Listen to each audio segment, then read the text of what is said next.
रामायण हनुमान की कथा। उत्तर रामायण के अनुसार अश्वमेध यज्ञ पूर्ण होने के पश्चात भगवान श्री राम ने बड़ी सभा का आयोजन कर सभी देवताओं, ऋषि मुनियों, किन्नरों, यक्षों व राजाओं आदि को उसमें आमंत्रित किया। सभा में आए नारद मुनि के भड़काने पर एक राजन ने भरी सभा में ऋषि विश्वामित्र को छोड़कर सभी को प्रणाम किया। ऋषि विश्वामित्र गुस्से से भर उठे और उन्होंने भगवान श्री राम से कहा कि अगर सूर्यास्त से पूर्व श्री राम ने उस राजा को मृत्यु दंड नहीं दिया तो वे राम को श्राप दे देंगे। इस पर श्री राम ने उस राजा को सूर्यास्त से पूर्व मारने का प्रण ले लिया। श्री राम के प्रण की खबर पाते ही राजा भागा भागा हनुमान जी की माता अंजनी की शरण में चला गया तथा बिना पूरी बात बताए उसने प्राण रक्षा का वचन मांग लिया। तब माता अंजनी ने हनुमान जी को राजन की प्राण रक्षा का आदेश दिया। हनुमान जी ने श्री राम की शपथ लेकर कहा कि कोई भी राजन का बाल भी बांका नहीं कर पाएगा। परंतु जब राजन ने बताया कि भगवान श्री राम ने ही उनका वध करने का प्रण किया है तो हनुमान जी धर्म संकट में पड़ गए कि राजन के प्राण कैसे बचाएं और माता का दिया वचन कैसे पूरा करें तथा भगवान श्री राम को श्राप से कैसे बचाएं। ये सभी सुनकर हनुमान चौंक गए। धर्म संकट में फंसे हनुमान जी को एक योजना सूझी।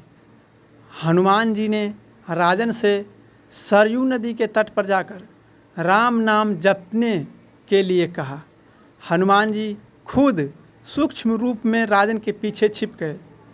जब राजन को खोजते हुए श्री राम सरयू तट पर पहुँचे तो उन्होंने देखा कि राजन राम राम जप रहा है, राम राम जप रहा है। यह देखकर आश्चर्य हो गया। प्रभु श्री राम ने सोचा ये तो भक्त है, मैं भक्त के प्राण कैसे ले लूं। श्री राम ने राजभवन लौटकर ऋषि विश्वामित्र से अपनी दुविधा कही। विश्वामित्र अपनी बात पर अड़िग रहे और जिस पर श्री राम को फिर से राजन के प्राण लेने हेतु सरयू तट पर लौटना पड़ा। अब श्री राम के समक्ष भी धर्म संकट खड़ा हो गया कि कैसे हुए राम नाम जप रहे अपने ही भक्त का वध करें। राम सोच रहे थे कि हनुमान जी को उसके साथ होना चाहिए था, परंतु हनुमान जी तो अपने ही आराध्य के विरुद्ध सूक्ष्म रूप से एक धर्म युद्ध का संचालन कर रहे थे। हनुमान जी को यह ज्ञात था कि राम नाम जपते हुए राजन को कोई भी नहीं मार सकता, खुद मर्यादा पुरुषोत्तम श्री राम भी नहीं। श्री राम ने सरयू तट से लौटकर राजन को मारने हेतु जब शक्ति बाण निकाला तब हनुमान जी के कहने पर राजन राम राम जपने लगा। राम जानते थे कि राम नाम जपने वाले पर शक्ति बाण असर नहीं करता है। वे असहाय होकर राजभवन लौट गए।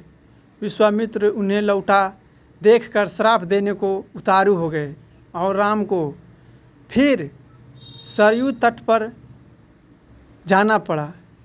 इस बार राजा हनुमान जी के इशारे पर जय जय श्री राम, जय जय हनुमान गा रहा था।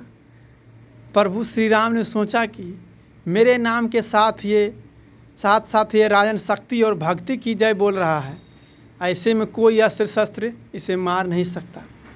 इस संकट को देखकर श्री राम मूर्छित हो गए। तब ऋषि वरिष्ठ ने ऋषि विश्वामित्र को सलाह दी कि राम को इस तरह संकट में ना डालें। उन्होंने कहा कि श्री राम चाहकर भी राम नाम जपने वालों को नहीं मार सकते, क्योंकि जो बल राम के नाम में है और खुद राम में नहीं है। संकट बढ़ता देखकर ऋषि विश्वामित्र ने राम को संभाला और अपने वचन से मुक्त कर दिया। मामला संभालते देखकर राजा के पीछे छिपे हनुमान वापस अपने रूप में आ गए और श्री राम के चरणों में आ गिरे।